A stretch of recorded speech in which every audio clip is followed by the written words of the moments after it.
Dalam divisi featherweight sekarang sedang terjadi gejolak besar yang berujung dengan ketidakstabilan dalam seluruh divisi tersebut. Mungkin kalian udah dengar beritanya kemarin, tapi sang juara Ilia Topuria milih buat melepaskan sabuk juaranya hanya setelah satu pertahanan gelar. Alasannya ada tergantung banyak faktor, dimana salah satu yang paling utama adalah Ilia udah gak bisa menguras berat badan untuk berkompetisi di featherweight lagi. Oleh karena itu, Ilia memutuskan buat naik ke divisi paling berbahaya dalam UFC sekarang, yaitu divisi lightweight. Kedatangan Topuria ke divisi ini aja menurut gue membuat lebih banyak masalah ketimbang divisi yang ditinggalkannya sekarang, gara-gara sekarang kita ada 3 kontender utama, yaitu Arman Oliveira dan sekarang Topuria. Kira-kira bagaimana masa depan Topuria di divisi baru tersebut dan apakah dia layak dan bakal mendapatkan pertandingan lawan Islam? Kita cuma bisa tunggu dan menyaksikan ke depannya bagaimana. Karena kali ini topik yang gue mau bahas bukan tentang itu, tapi tentang UFC 314 yang bentar lagi udah mau sampai. 13 April nanti, setelah udah lama tanpa acara pay-per-view, UFC 314 bakal dijadikan panggung buat perebutan sabuk featherweight yang sekarang lagi kosong. Dan 2 orang yang bakal memperebutkan sabuk tersebut adalah sang legenda sekaligus mantan juara Alexander Volkanovski yang bakal bertanding melawan Diego Lopez yang lagi dalam 5 win streak. Gue yakin banyak dari kalian yang nonton pasti banyak mempertanyakan kelayakan Diego Lopez dalam pertandingan kejuaraan ini. Soalnya dalam featherweight sekarang kita juga ada Movsar Evloev yang belum terkalahkan dengan rekor sempurna 15 kemenangan. Cuman ya, emang keputusan dari UFC sekarang udah final dan sekarang kita cuma bisa nikmatin pertarungan antara Volkanovski versus Lopez yang dijamin bakal super seru. Selain itu, UFC 314 juga bakal memberikan kita pertarungan-pertarungan big match lain.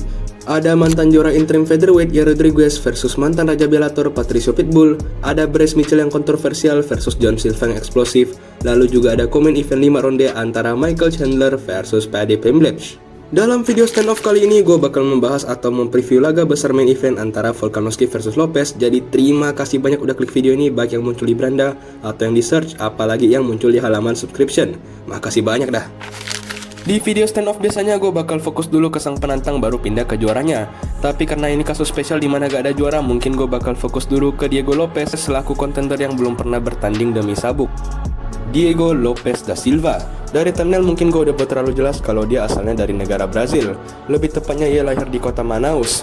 Sedikit fun fact, Manaus juga merupakan tempat kelahiran dari Jose Aldo. Dari kecil si Lopez udah sering menekuni olahraga tarung, dimana seperti kebanyakan petarung Brazil lainnya, ia pertama mulai mendalami seni bela diri BJJ atau Brazilian Jiu-Jitsu. Semangatnya akan BJJ ini juga beneran dibantu dengan bapaknya yang membangun gym Jiu-Jitsu di rumah mereka. Sebenarnya ada cerita yang cukup unik tentang perkenalan Lopez ke dunia tarung MMA. Jadi dulu pas Lopez masih fokus latihan Jiu-Jitsu, ternyata abangnya udah mulai fokus dan masuk ke dalam dunia MMA. Pada suatu saat, abangnya Lopez ditawari untuk bertanding melawan seorang yang masih pemula. Karena abangnya udah berpengalaman, jadi kesempatan bertarung diberikan kepada adiknya yang masih belum ada pengalaman bertanding sama sekali. Itulah yang menjadi pertandingan MMA pertama Lopez, di mana untungnya dia berhasil menang dan sejak saat itu mulai ketagihan dengan dunia seni bela diri campuran. Setelah beberapa pertandingan, Lopez ditawarkan untuk pindah ke Meksiko untuk mendalami kemampuan bertarungnya secara lebih. Lopez menerima dan pada usia 19 tahun, ia langsung pindah ke Meksiko. Di sana ia terus berkompetisi dalam promosi-promosi kecil dan menjadi juara dalam organisasi-organisasi tersebut. Sampai akhirnya Lopez dilirik oleh organisasi terbesar yaitu UFC untuk bertanding di Contender Series. Yang kalau kalian nggak tahu, Contender Series itu semacam Got Talent versi MMA. Kalau menang dan performanya bagus, maka hampir dijamin kalian bakal masuk ke UFC. Dalam Contender Series ini, Lopez mendapatkan kesempatan bertarung melawan sesama petarung asal Brazil yang namanya Joanderson Brito. Sayangnya pertarungan ini berakhir dengan cara yang kontroversial, di mana Brito secara tidak sengaja mencolok mata Lopez di ronde ketiga, yang membuat Lopez tidak bisa melanjutkan pertandingan. Laga dihentikan dan karena udah di ronde ketiga dan ronde terakhir, maka sesuai peraturan Brito dinyatakan pemenang meski gak sengaja melakukan tindakan ilegal. Selain itu, Lopez kembali ke promosi lain di mana ia kalah lagi. Cukup pahit bagi seorang petarung, namun Lopez berhasil menunjukkan mentalitas bajanya dengan memenangkan 2 pertandingan berikutnya setelah itu. Pada UFC 288, Movsar Evloev, sang petarung tak terkalahkan asal Dagestan dengan rekor 16-0 dijadwalkan untuk melawan Bryce Mitchell. Namun kurang dari seminggu sebelum pertandingan, lawan Evloev mundur akibat cedera. Lopez yang sedang berada dalam 2 win streak akhirnya menemukan kesempatannya. Ia dipanggil balik ke UFC buat ngelawan Movsar hanya dengan persiapan kurang dari 1 minggu. Dan hasilnya dia kalah. Namun meski kalah akibat keputusan wasit, Lopez tetap diberi kredit yang sangat besar dari kebanyakan fanbase MMA akibat gaya bertarungnya yang seru dan performa yang bagus meski hampir gak ada persiapan lawan Movsar. Atas alasan itulah UFC akhirnya memberikan kesempatan lain melawan petarung namanya Gavin Tucker, di mana kali ini Lopez menang via kuncian ronde pertama, lalu menang lagi satu pertandingan via KO, dan menang lagi pada ajang besar UFC 300 via TKO. Setelah 3 win streak, akhirnya Lopez diberikan kesempatan buat membuktikan dirinya layak berada di jajaran atas divisi. Ia diberikan kesempatan melawan petarung ranking 3 pada saat itu, Brian Ortega, pada UFC 303. Apesnya bagi Lopez, Ortega malah sakit di hari H dan diganti oleh Dan Ige, seorang petarung yang kebetulan tinggal di dekat arena. Pertandingan antara Lopez versus Ige benar-benar seru, di mana 2 ronde pertama jelas Lopez yang menang. Namun di ronde terakhir nampak bahwa si Lopez mengalami masalah stamina yang membuat Ige berhasil melancarkan beberapa pukulan bagus. Namun karena udah unggul 2 ronde, Lopez dinyatakan sebagai pemenang dan kembali melanjutkan win streak jadi 4 kemenangan beruntun. Dan terakhir kali kita lihat Lopez dalam oktagon UFC adalah pas UFC 306. Lopez kembali diatur melawan Brian Ortega yang kemarin laganya batal. Namun kali ini pertandingan mereka berdua berhasil berjalan tanpa masalah, dan Lopez juga berhasil mengalahkan Ortega tanpa masalah. Meski gak berujung KO, Lopez menunjukkan bahwa dirinya layak berada di atas divisi dengan membantai Ortega sampai muka si Ortega jadi kayak gini. Kemenangan beruntun Diego sekarang naik jadi 5 win streak. Pertandingannya melawan Ortega merupakan pertandingan terakhirnya sampai sekarang, di mana akibat gaya bertarung yang seru buat dinonton sama keaktifan bertarungnya, kita semua sekarang udah tahu kalau ujian berikutnya tentu bakal diadakan demi pertaruhan sabuk divisi featherweight pas UFC 314 nanti. Dan yang menjadi lawannya adalah seseorang yang gue yakin gak perlu perkenalan lagi bagi para fans MMA berat. Salah satu petarung terhebat dalam sejarah divisi sekaligus sejarah UFC, Alexander the Great Volkanovski. Jadi sedikit latar belakang buat Volk, dia lahir di Wollongong, New South Wales, Australia. Volk memulai perjalanannya dalam dunia olahraga kompetitif dimulai dari olahraga gulat Greco-Roman, lalu pindah ke rugby dan bahkan pernah bermain sampai ke liga semi profesional.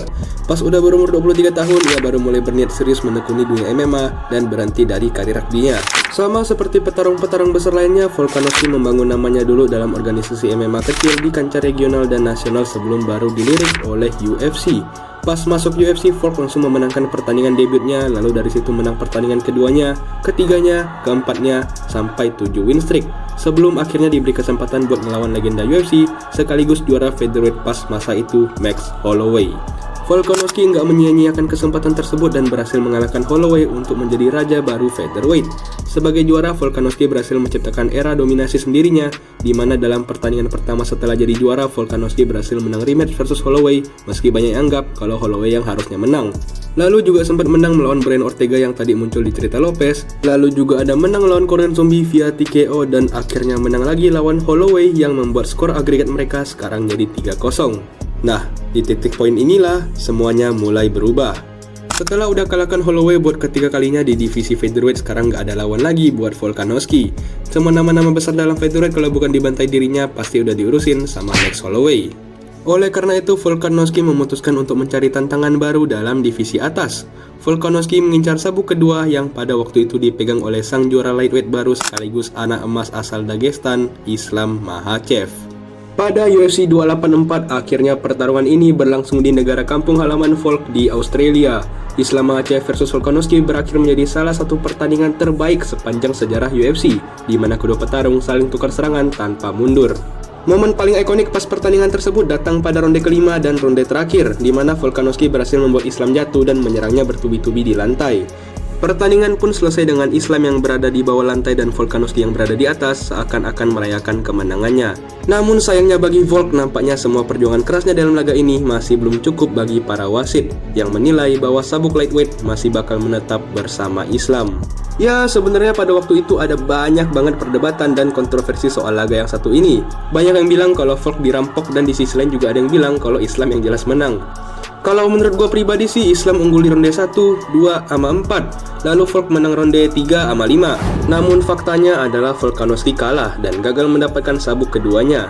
Setelah pengalaman pahit di divisi atas, ia turun balik ke featherweight buat mempertahankan gelarnya kembali melawan juara interim Yair Rodriguez. Pertandingan yang satu ini membuktikan bahwa kekalahan melawan Islam kurang berdampak penting bagi dirinya yang berhasil menang via TKO ronde ketiga melawan Yair. Kembali ke divisi lightweight, sekarang Islam yang harusnya rematch sama Oliveira malah gak ada lawan karena si Oliveira tiba-tiba cedera 2 minggu sebelum pertandingan.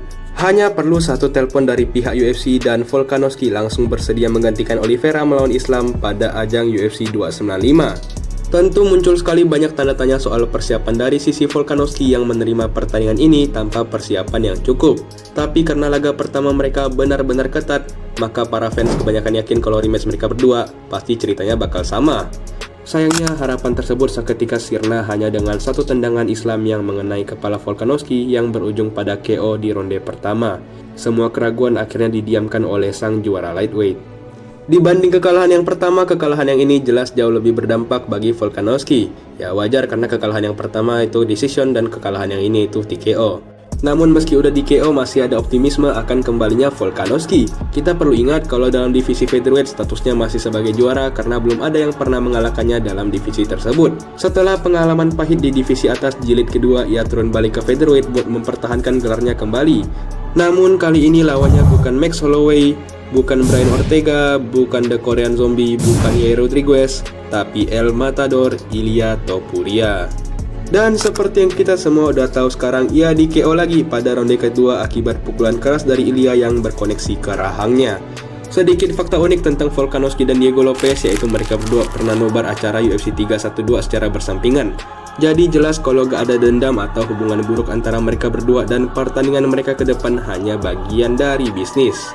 Gua sendiri udah letakkan polling di channel gua buat melihat prediksi kalian siapa yang bakal menang.